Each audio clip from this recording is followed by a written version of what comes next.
thinking of what you've done in the past and where you're at now, that was moons ago. And that could have contributed to why you're in this place that you are. So I'm here today with registered dietitian Robyn Goldberg, the author of The Eating Disorder Trap, and a new friend of mine, but someone who I have enjoyed talking to so much because you are the first dietitian or nutritionist that I've talked to who immediately saw the value to my 4-phase food as fertile medicine eating plan inside the Seed fertility program. So we're going to touch on some of that and disordered eating and all the things that are happening right now that is just so confusing and overwhelming.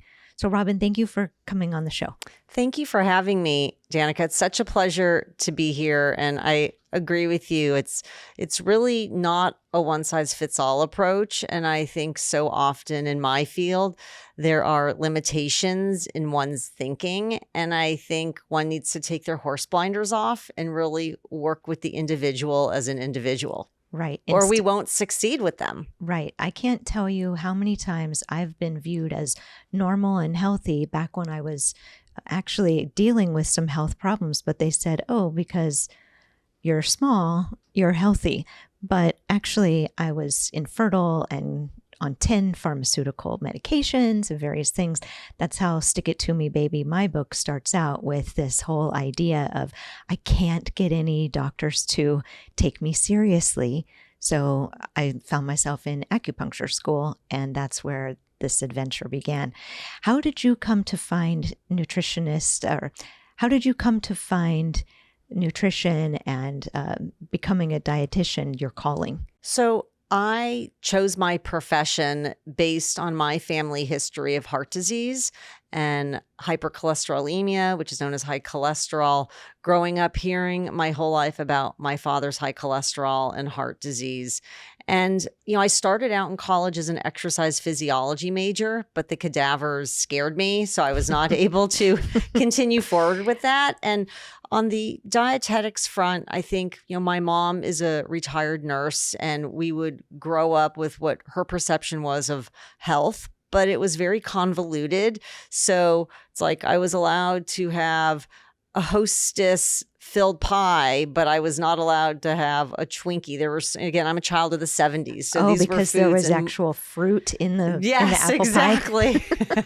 So there was all of these funny beliefs, which a lot of them were just a lack of knowledge and information. And when then I learned that everyone in my family hereditarily has high cholesterol and or heart disease, my grandparents on my father's side, his sister, my mom, everyone on her side, my brother, myself. I mean, I was told about my lipid issues when I was 12. So when I changed professions, I knew I was, or I should say degrees to study in college, I knew I wanted to do something in the health area, but I wasn't quite sure what. And I think also being a competitive tennis player from such a young age, that was something that I thought, well, that would be cool if I actually paid attention to what I put in my body, how that it could impact my performance. So those were the ways that I was drawn to the profession.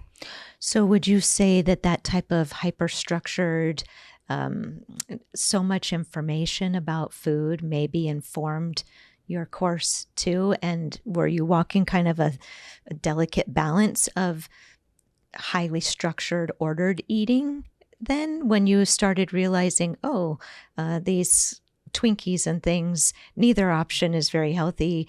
Did you start to go to the extreme of all vegetables and vegan, or that was in the days before we had those? I was going to say this, when I grew up, this was the days of the Pritikin Longevity Center. And the TV dinners? Yes, I was a product of Stouffer's and lean cuisine. I mean, so there wasn't that. And actually, it was really the focus with my parents. I was always a tall, lanky kid. So it was making sure I could get enough calories in my body, because I would lose weight after several days of playing multiple hours of tennis.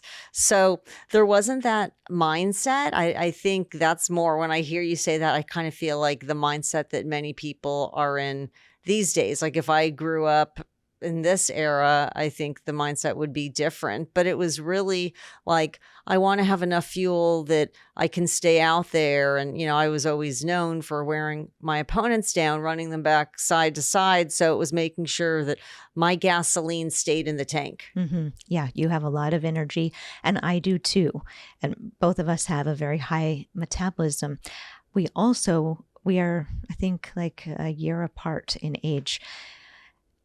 The generation where we grew up, that was the very beginning of those Stofers and those TV dinners and all that stuff. And maybe we lucked out in that nutrition. Well, hard to know what happened there for us.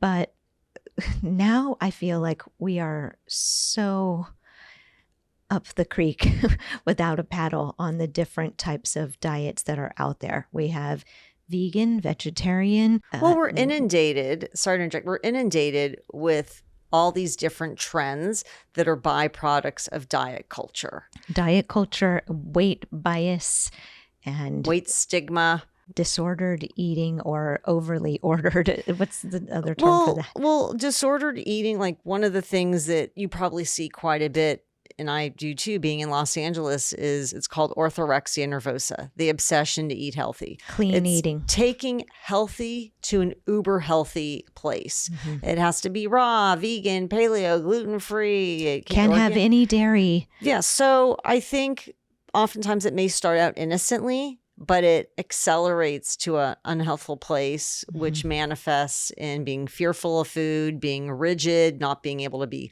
flexible or adaptable in situations, not being able to socialize with people because you don't know what's in the food or how it was made or how much salt or how much oil or how much carbs or it's just consumes every waking moment. And this is a question I ask clients all the time. Like when you're not sleeping out of a 24-hour day, like I'll ask someone, how many hours would you say you sleep a day?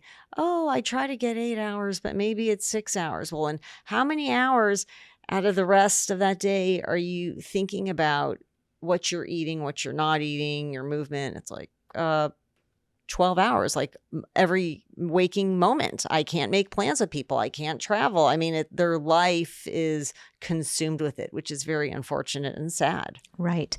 Then they struggle with not having a regular period, or they're struggling with unexplained infertility or low egg reserve. Or they've never gotten their period. Not ovulating. Mm-hmm. And if they are my fertility patients, they want to go from that extreme clean eating into being a mother. And there's been several cases over the past 2 decades of women that are really struggling with the body image issue.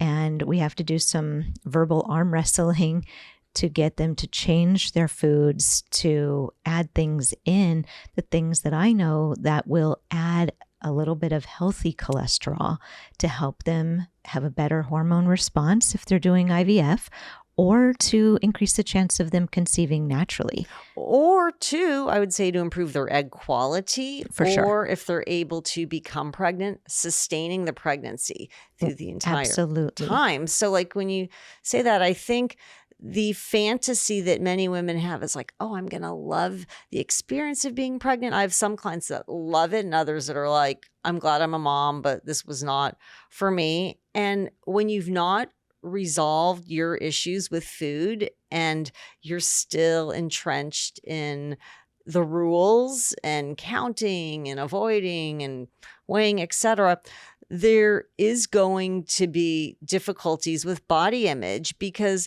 I'll say to clients, like, you have two conflicting goals. You want to have a healthy baby. Like, to me, that's the number one priority. Like, what you are putting in your body, that baby is sucking every nutrient out, like anything you're putting in your body. So you have this goal of like, you want to have a healthy baby, but on the other, it's like, you don't want your body to change.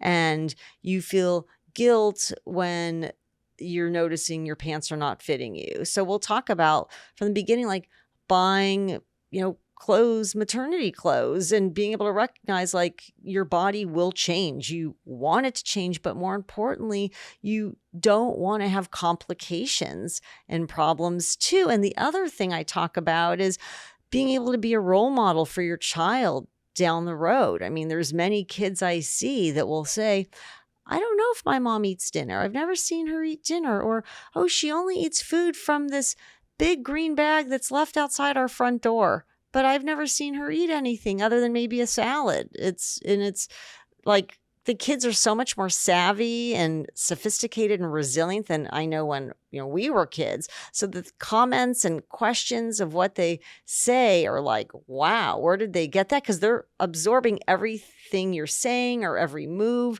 that their loved one is making. They're 100% a barometer and a mirror. I have a 16-and-a-half-year-old daughter.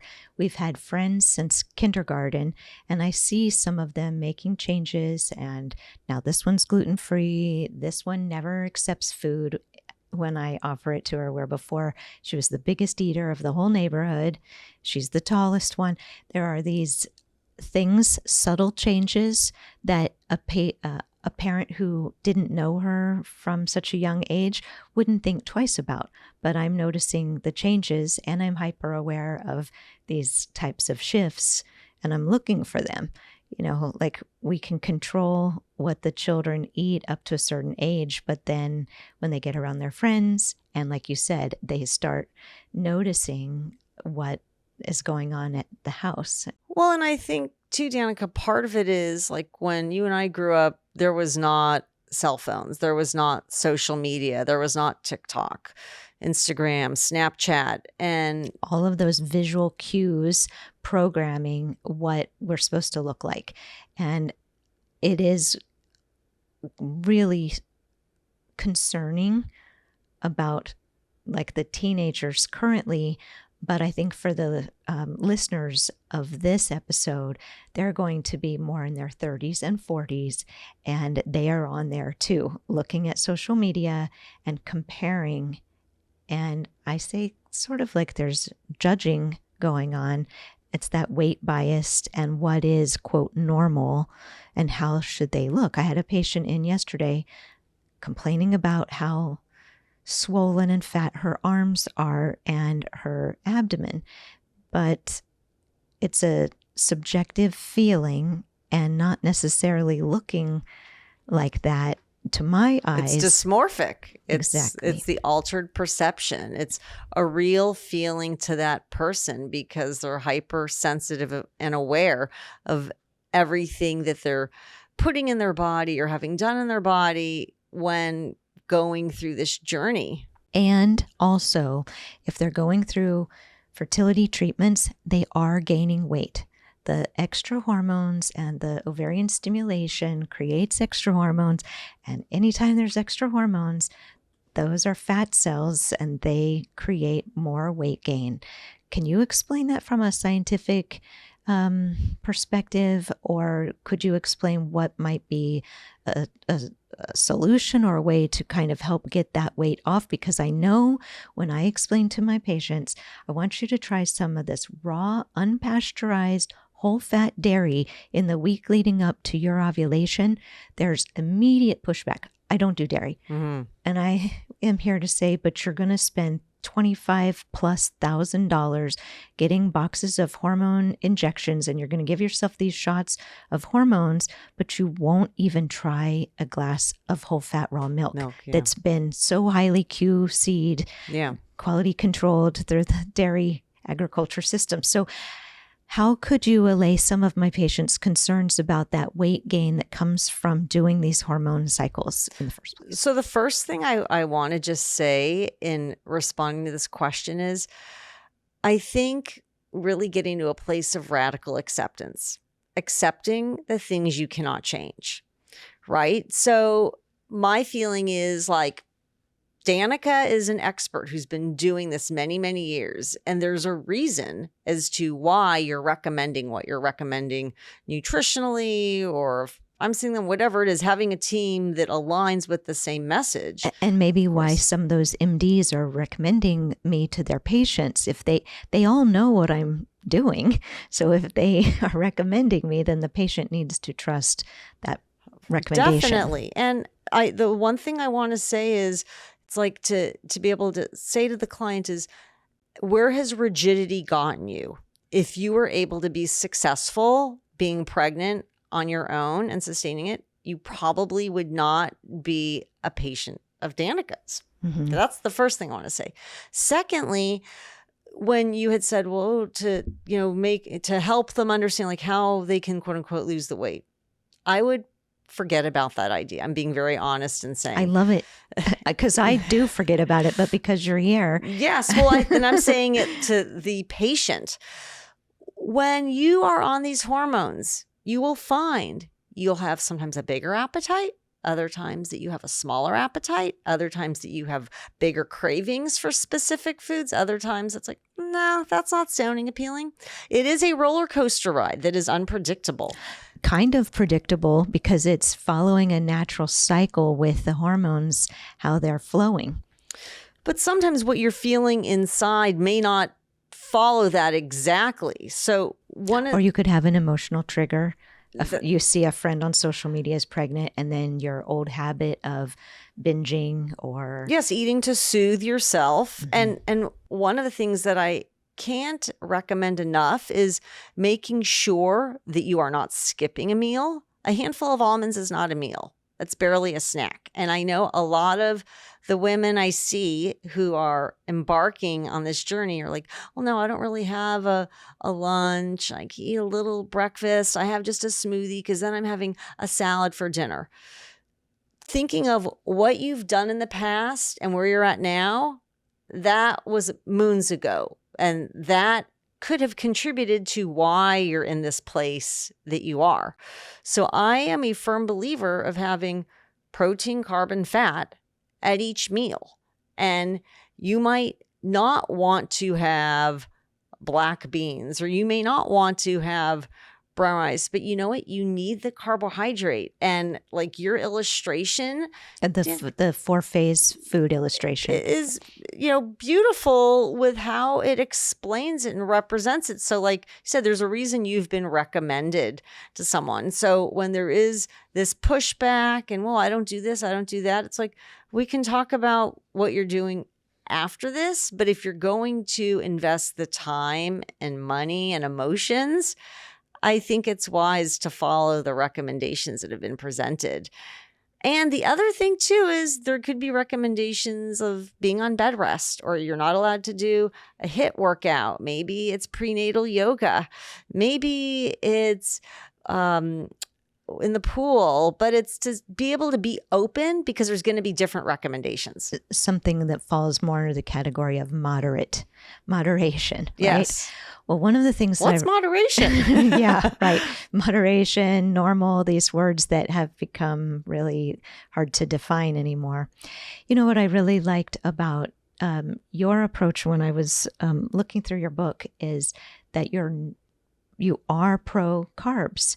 And in Chinese medicine, which is my background with respect to dietary guidance, we learned for 4 years how to use food to elicit certain changes in health.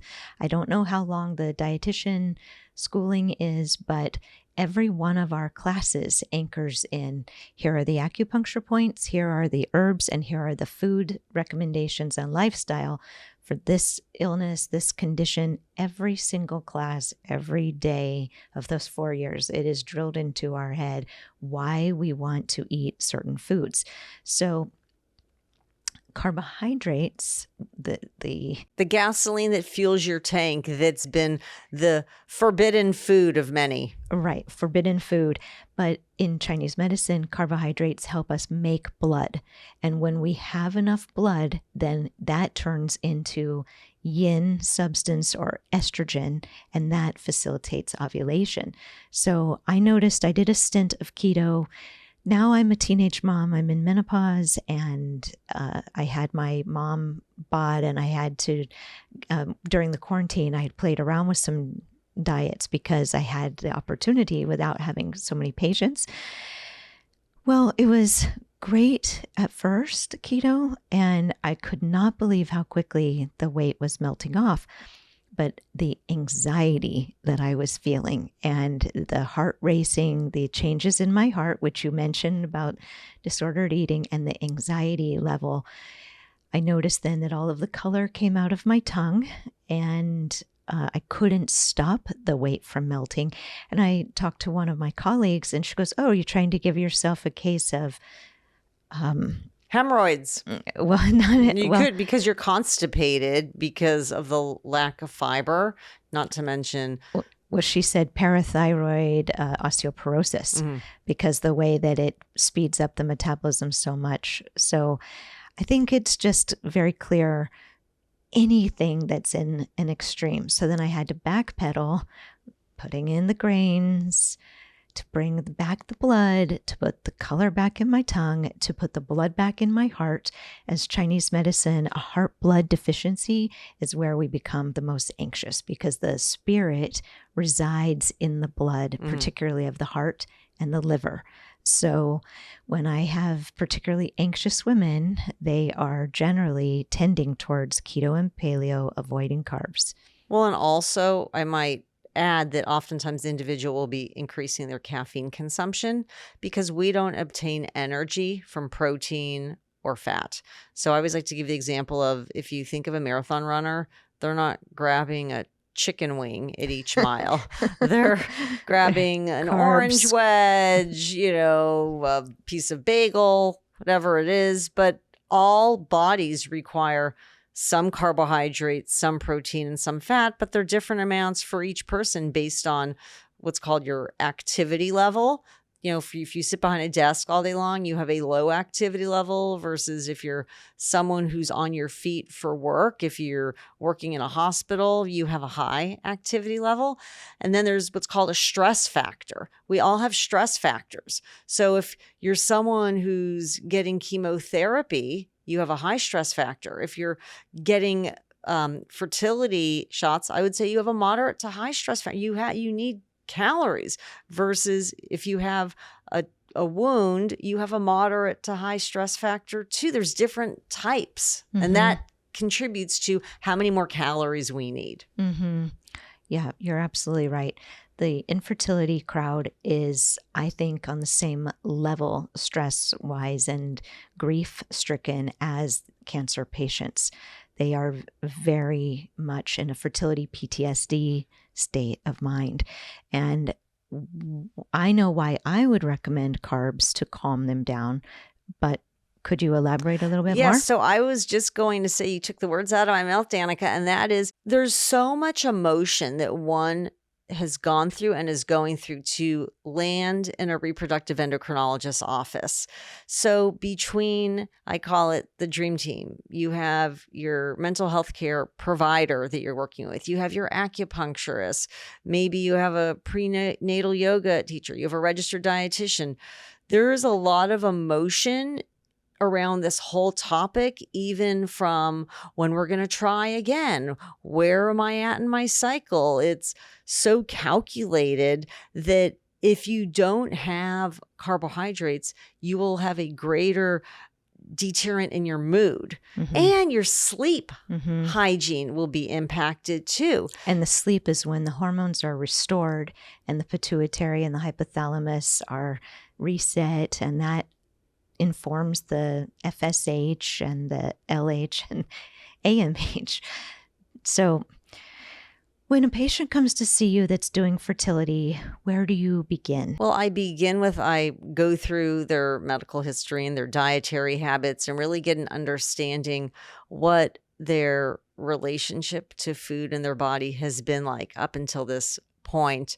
I really like to get into what I call the blueprint in regards to how they approach food, meaning, do they eat what sounds appealing to them? Do they try to be health conscious? Are they a yo-yo dieter? Have they weight cycled? How are they making the choices that they are? And I will hear clients say, well, you know what? I eat what I feel like I quote unquote should be eating. But if I'm eating something that wasn't what I gave myself permission to eat, then I find myself punishing myself, running an extra couple miles, or telling myself I can't have dinner, or I'm not worthy and deserving to eat such and such. So many of the physicians I work with are always amazed when I share with them. Like, I was thinking of a client recently who just got pregnant and she's been purging the whole time. And her... So do you tell the obstetrician about I this? did. I actually was telling the doctor, and he's like, Robyn, I had no idea. And so my client was like, I really want to try not to, because I'm afraid I could lose the baby. And I said, also, you're not retaining, people don't recognize, they think when they purge, they're getting rid of quote unquote everything. And you are retaining a certain percentage of what's being ingested. But more importantly, the damage and the harm that's being done. And so many of the physicians I work with are always amazed, because they don't ask these questions, nor do they feel comfortable due to not being trained in it. So I'll say oh, okay, this person is finding herself chewing and spitting. Oh, what's that? Well, that's an eating disorder. That people think oh, is something wrong with that if I'm taking a couple bites and then I'm not, swallowing it? I mean, there's so much. So yes, I like the team members to know all of this. I wouldn't be doing my job if I did not share it, because I'm in the business to do what's best to help the client and be able to look at having them have a successful outcome. Mm-hmm. So when they're using foods as fertile medicine, in my experience, they are calmed because there's something that they can control, what to eat when, and that it falls under the guise of, the foods that I've suggested sort of are in their own dietary plan category, but they don't really violate these fad diets that are going on. So when they're bleeding, I'm recommending that they're having iron-rich leafy greens, and that plant cellulose helps pull out some of the unopposed estrogen that was in the cycle before, right? So it's this idea of a cleanse, which they're all about that. They want to let go of last month's attempt, and that is usually pretty easy to understand. But then as they approach cycle day 6, 7, 8, and 9, they're more in a dry, low estrogen mindset time where everything feels hard. And that's where I bring in this idea of transitioning closer to the phase 2 foods of good fats and some minerals like seaweed, sushi. Yeah. So that's great iodine. Iodine. Yes. Why are you saying iodine? I mean, that was just what popped out to me. I mean, thyroid regulation, yes, and the minerals, right? Yes. So calming.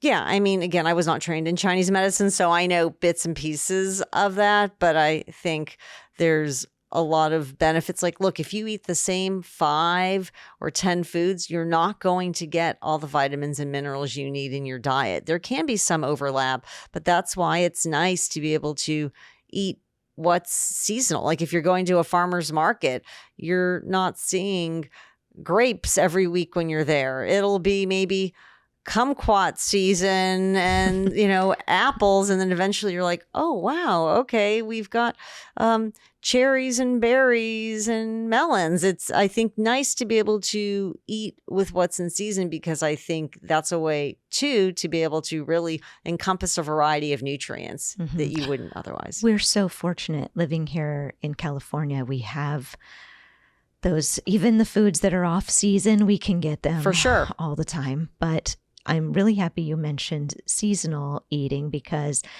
that's putting us in alignment with nature. Yes. And that is... Love that. And that's what the menstrual cycle is about, right? A cyclical... Yeah.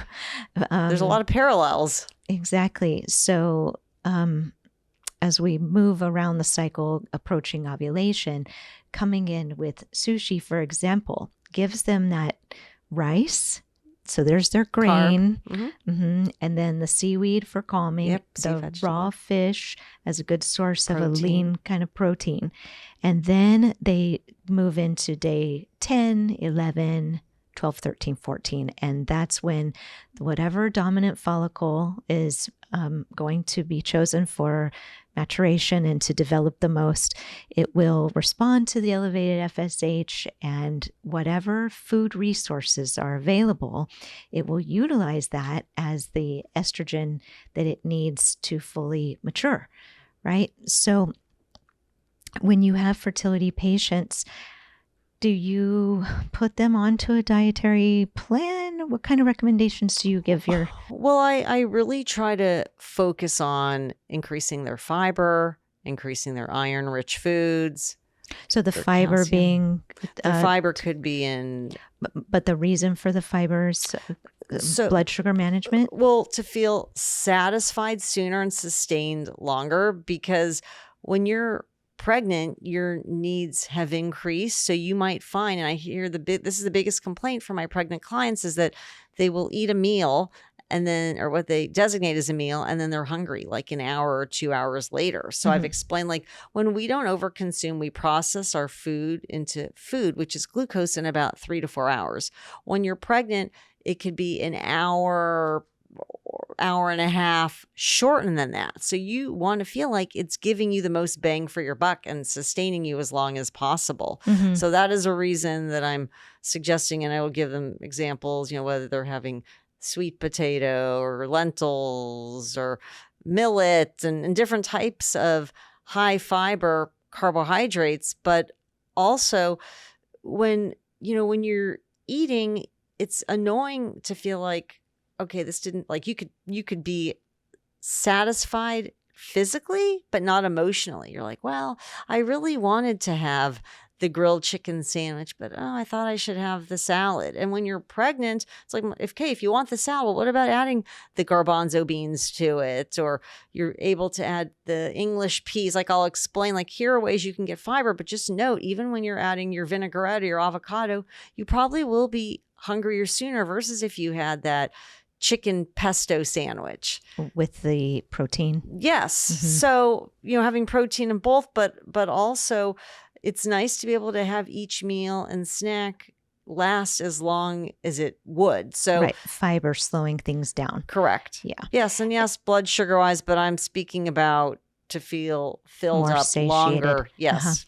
So in the fertility community, my 4-phase diet plan, those foods, right, they are suggested to have in addition to what they normally like to eat. So portion control or portion size is also mentioned. Like, if you feel too full or not full enough, then adjust where you need to. Maybe it's that some of their regular diet, they want to take some stuff out to put in these foods that are fertile medicine, because the weight gain is always a concern. So one of the things I teach my clients, whether they're pregnant or not pregnant, is how to be an intuitive eater. Tell us more on that one, please. Yeah. So if you think of a baby or a small child, we were all born and blessed with this internal wisdom to be able to eat when we are hungry and stop when we're satisfied. And slowly through the aging process, we become more and more disconnected to stop paying attention to our body's hunger and fullness cues. Oftentimes there's messages from the medical community or family members or diet culture that influence what we're eating or the quantity or when and such. So I like to tell clients, when you're learning how to be an intuitive eater, we never know what your body will do. Your weight might go up, it might go down, it might remain the same. So sometimes we have a bigger appetite, other times we have a smaller appetite, but we trust our body will make up the difference for it at the next meal. So within, I don't say to people like, oh, you should try to eat X amount, because there could be times that that's not enough for them. Other times it's perfect, and other times it's too much. And like, I can make a suggestion when I'll talk about like what a plate, we would want it to look like, or what a snack. But unfortunately, many of them know a lot about food and have been chronic dieters. So if I were to say, don't eat this or eat this quantity, that could set a person up to binge or have a troubled relationship with food if they had not already had one. Right. I can't tell you. See, with our training in foods, a lot of us could have gone in the field of like gut microbiome, and I could not do that to myself because it would put me in the position of becoming like a food warden. And I did not want that. I want to be involved in patient empowerment to help them to understand that the cravings that they have are typically for a reason. And that's true when you're trying for a baby. It is true when you are pregnant too. So people have asked me, do I have like a Sprouts program or like the seedling program for when you're pregnant? Or and I send them a early pregnancy guidance, and that's where I draw the line because I really don't want to get led into the weeds. I work with pregnant women all the time, but those early pregnancy cases, particularly if they've done the seed program, then I'm able to tell them, hey, your blood sugar and your acid alkaline and your hormone balance and your emotions, they are really well balanced with the foods that you've been using with the seed program. So I understand you want to try to keep that. But you now have a better relationship with your body where you can trust the cravings that your body is communicating to you, saying, we need more fat because we want to calm down, or we need more carbohydrates because we want more energy, or we want to be more calm too. Or, we don't think about when you're chasing a toddler around all day and maybe you're working, you're not working, you're trying to get back to hobbies and movement and things you like to do, you're burning way more nutrients in addition to if you're nursing. Mm-hmm. That's something we don't, think about. Like our needs are greater when we're nursing as opposed to when we're pregnant. It's all stressful. So to have this unrealistic expectation that my body will be where it was before the baby, Mm-hmm. it's like that's a different it'll never era. be the same. My mom told me no one gets through pregnancy without changing. Right. And really nobody that I work with gets through the fertility journey without changing, and that helps them get to pregnancy. So this idea, radical acceptance all the while, when you are in a place of accepting things how they are, I think we will gain less weight from cortisol being stored. Well, that's it. When you're stressed, cortisol levels rise. Yeah. Let's talk about that for a while, because aren't we more adrenaline and cortisol rich than ever before? Yeah. I mean, I think there's so many stressors in one's life. It's how you manage it. I mean, you could be stressed driving to an appointment. You could be stressed with what your boss says or doesn't say to you. You could be stressed with just anything. It's really what's happening and what's not happening. I mean, everything is stressful. It's like how to manage this. Also, aren't we caffeinating all over the place and getting ourselves into an upregulated state? Well, I think the problem is that the caffeine, although you might feel like, oh, I have more energy, it's temporarily spiking your metabolism. And when that caffeine starts to wear off and drop, then your metabolism is lowering at the same time. So I always say to clients, if you are not having food with the caffeine, you are creating a chronically slow metabolism for yourself, because you want to be able to have, like, food is a way to stoke the furnace, get the campfire burning. While the caffeine is burning, have something for it to burn. Yes. So because the caffeine's spiking it, and then it's coming back down and it goes lower than where it was initially. And over time, then people will say like, oh yeah, my metabolism is slower. So the more that we're relying on caffeine, or the more that we're dieting, we are developing a slower metabolism as a result of being dependent on that. One of the most common questions I'm asked is, can I have coffee? Do I have to stop my coffee? Or can I have 3 or 5 cups of coffee per day still? So what is a food? I tell them if they're going to have coffee, then to do what they can to limit it, but also to use their intuitive eating skill set. And if they notice that they're trending towards more acid, like an acrid taste in their mouth, or their heart is racing, they've gone too far into acid and they need to alkalize with like a green juice or some kind of more greens to get themselves back to a reset place. Like a superfood green powder is very quickly alkalizing. And then I feel like they're not too acidic, not too alkaline. They're right in the middle. But what would you tell them to eat with their coffee to make handful of nuts? Really? But then the nuts are another thing. I had a woman yesterday, she's gained like 6 pounds because she's having so many nuts. Well, I'm not saying eat a big Costco bag. I'm having like a little handful is what I'm saying. I mean, truthfully, I'll have people say to me like, oh, I really would like to have a baked good at Starbucks. I'll say, well, do you feel like that's going to sustain you until the next meal? Or will that lead you to have more what I call mouth hunger, where you're wanting something else too? So, it might seem strange. Backfires, right? Yes. The Starbucks. Definitely. I mean, it might sound strange to say have a piece of turkey with your coffee, but that's why I was trying to pick something more neutral or complementary. But it's not a specific food that causes a person's body to change. It's the manner in which they're approaching it. So you mean nuts? Yes. So if a person's mindlessly eating it, if they're emotionally eating it, if they're justifying it's just fruit or it's just nuts. I mean, I'll say to clients, like, you can overconsume fruit just like you can overconsume kale. It's really learning how to recognize what you want and when you're satiated. Mm-hmm. Overconsumption of raw kale was a problem for a while, knocking out thyroids here in the women of West LA. And lucky for me, one of the colleagues I was working with at the time is like a thyroid specialist. And she informed me, we cannot eat raw cruciferous, raw kale, raw broccoli, raw cauliflower, raw Brussels. It will knock out the thyroid. And I had several patients. So that's something that I'm mentioning in the seed program that's important for them to know about. It's got to be pan-fried, sauteed, steamed just a little bit. I was just using that as an example, whether it's well, yes, people I think will justify like, oh, it's just a fruit, it's just a vegetable. It's just like you can overconsume any food or food group if you're not eating it for the proper reasons. Yeah. And that's going to prevent them from having proper nutrition.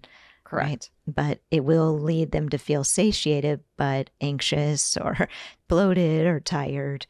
Do you have many, speaking of bloated, SIBO is on the rise here. Yeah. What do you think about that? Just my last client yesterday was a SIBO patient. I mean, when I started my career, small intestine bacteria overgrowth was really just managed through the GI motility clinic at Cedars-Sinai, where I was trained. The way Dr. Pimentel would give, these various recommendations. There was not a FODMAP. There was not a specific carbohydrate diet. And over the years, these other types of diets have hit the scene. And so I always like to say, once again, treat the individual as an individual. Like I'll take some principles from Dr. Pimentel, some FODMAP, some specific carbohydrate diet. But again, I think too, like if they're talking about bloat or gas, a big factor is if they eat fast, you're taking bigger mouthfuls, which are more air. Mm-hmm. If you're not chewing efficiently. And the other thing is I talk about like if you drink with a straw, you're sucking down more air too. Mm-hmm. To you and I, it's obvious, but to the average, like, oh, I never thought of that when I'm getting my iced tea at Starbucks. Mm-hmm.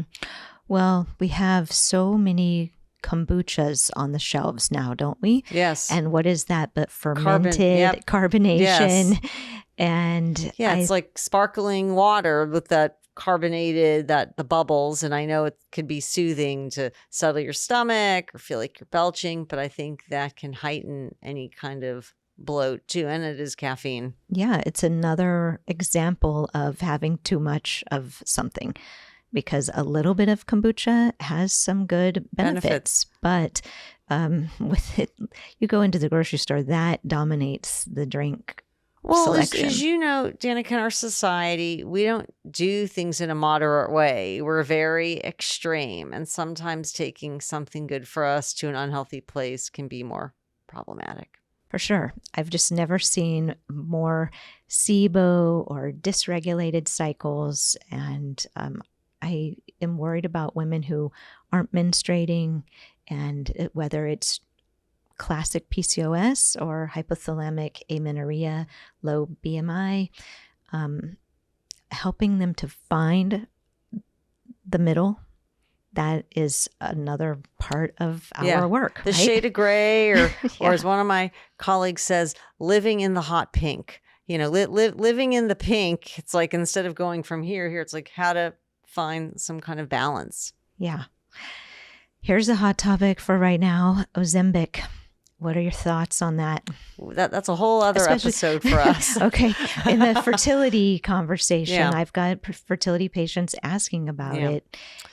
Yeah. So I know I said that jokingly because there's so much that's not known. So I think, look, all of these medications, we don't know the long-term complications. I mean, between gastroparesis, which is delayed gastric emptying, you're feeling full for an extended period of time. When you own a body, you're meant to experience hunger. You're meant to have cravings. And it's what Ozempic does. It's like when I started my career and I did my whole dietetic internship on the Roux-en-Y procedure, gastric bypass. So the part that's literally cut out of the stomach is what Ozempic and these semaglutides, I can never pronounce it correctly, quiet and shut down in one's body so they don't feel like, oh, I'm not hungry, or no, I don't have a craving. And I think the bigger issue too, and it's not spoken about enough, I have clients that have lost a lot of hair. Their hair is constantly falling out. They've developed other medical issues as a result.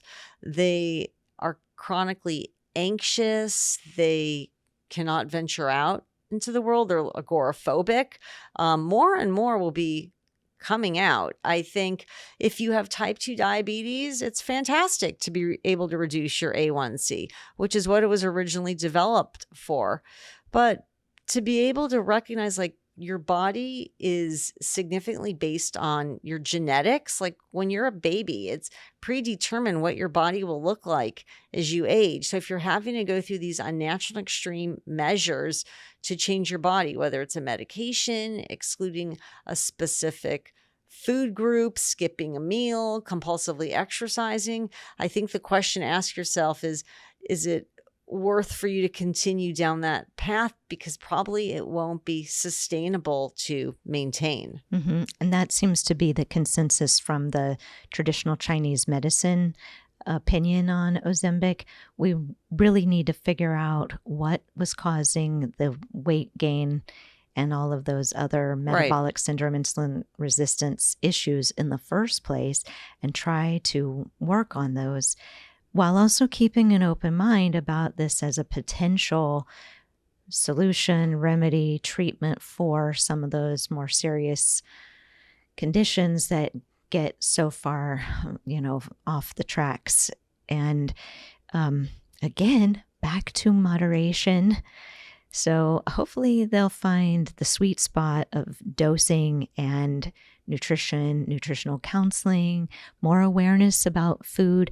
Well, and sorry to interject, but it's not just, I think, nutritional awareness about food. And as you mentioned, some people with metabolic syndrome, some people don't have metabolic syndrome and they know about food, but they're emotional eaters. They're eating what's convenient. Yes. Or if they have sleeping problems, they're eating later at night. I mean, there's so much that makes up how a person approaches food. And that is the bigger piece that needs to be addressed, about really learning how to repair the relationship with food, which is not spoken about enough. Not nearly enough. Yeah, that's where the individual needs to be working on themselves to see, where do I keep falling through the cracks, right? Correct. It is spring season right now, which means we're going to have more conversations about cleansing the liver. I wanted to hear your thoughts on liver cleansing that's safe and gentle. Chinese medicine, we don't do a bunch of fasting ever really, unless it's medically necessary. There's a true excess condition like a malignant cancer going or extreme overweight. And even then, our fasting approach is, again, moderate. But liver spring cleanse in Chinese medicine looks like green foods and more fruit and lemon water, lime, grapefruit, stuff like that. Yeah, I mean, I like to tell clients, Danica, is that as long as you have a liver, it is cleansing. And, I've not in my practice, I don't recommend like, oh, go on a cleanse because that's No, another you way to couldn't mask possibly. the diet. Yes, but we will talk about here are foods that are in season now, like what you're speaking about. Like it would be fun to be able to put in your water some cucumber and lemon and mandarins and some sliced strawberry. Like I'll approach it from that level because I think when clients will say, oh, cleanse, okay, I can't eat food.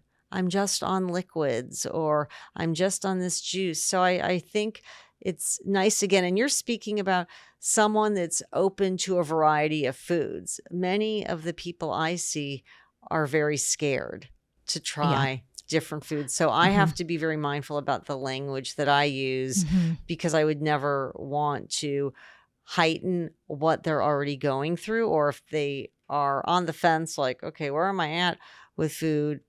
I've had, many colleagues that are not non-diet approach registered dietitians like myself that they've become so rigid with food as a byproduct of previous clinicians that they've seen. So, but or their own self-study down the rabbit hole. I had a Yes. patient who got herself so far backed into a corner that she could only digest boiled chicken, boiled broccoli, and boiled carrots. And that was all that she could see herself able to eat that didn't trigger bloating and skin rashes. And I didn't even know where to direct her at that point because I suggested things like, like maybe some raspberries or some other kind of thing to try to stimulate an appetite, add more color, a sweet potato or something, some squash. And she could not, it's just, that one is a case that I should refer to you. She lives on the East Coast, but you do virtual. all the time. Yeah. Yeah. In person and virtual. In fact, you have your own podcast called the Eating Disorder the Eating Disorder Trap. Trap podcast. Yes. And in those episodes, you are... Yeah. So I talk about different topics centered around food and body. So one could be, I'm just thinking about something that was recorded the other day, being able to work in exposure therapy in your life. I mean, I want to be able to have topics. I actually just thinking, I had a topic on men and body image because that's not spoken about enough, or how to speak to your children in a helpful way. I have been at it for almost 5 years, so I've really expanded my topics versus what initially was done. But I think it's important to have resources that can not just benefit clients, but colleagues, their loved ones as well. I think what you're doing is amazing and fantastic. I love that image in your book with the all the characters standing around a maze, a labyrinth. Yes. Because that is really what it is. Food has become really overwhelming. Yes. I think we could agree on that. And the answer, at least in this discussion, is to try to help create enough balance and quietude so that they can get clear enough to hear either a different narrative, a healthier narrative, or something that seems really loving and self-directed so that they can ask themselves. I tell my patients to ask themselves all the time, what is my best choice right now? Is it to hit Starbucks because you have that craving, or is it to eat before you leave the house so that you're not tempted to have Starbucks, for example? Yeah, I think it's different if you're craving a specific food. I really am under the school of thought if you're craving it to have it versus you're pressed for time. So you're just driving whatever tends to be convenient. So planning is a big part of my discussions with clients. I think the way to be successful with all of this is planning, having an insulated lunch bag in your car, being able to have non-perishable snacks in your purse, like being able to plan, because appointments run longer, traffic's longer, things happen. So the way you would plan to have food for your child, I always like to say to clients, treat yourself as one of your children. Mm-hmm. Right. Making yourself high on the list versus not being on the list. Yeah, especially moms. Well, you have so many great ideas, so many resources. So for the listeners out there that want to learn more, where could they find you? Thank you. I have a website. My website is askaboutfood.com. That's great. Thank you. My Instagram is Robyn with a Y, Goldberg, RDN. I have a podcast, which is on iTunes, Spotify, everywhere. My podcast is the Eating Disorder Trap podcast. And those are the places you can find me. Mm-hmm. Robyn, thank you so much for your time and wisdom today. I really enjoyed talking to you. I always enjoy our chats. Thank you so much.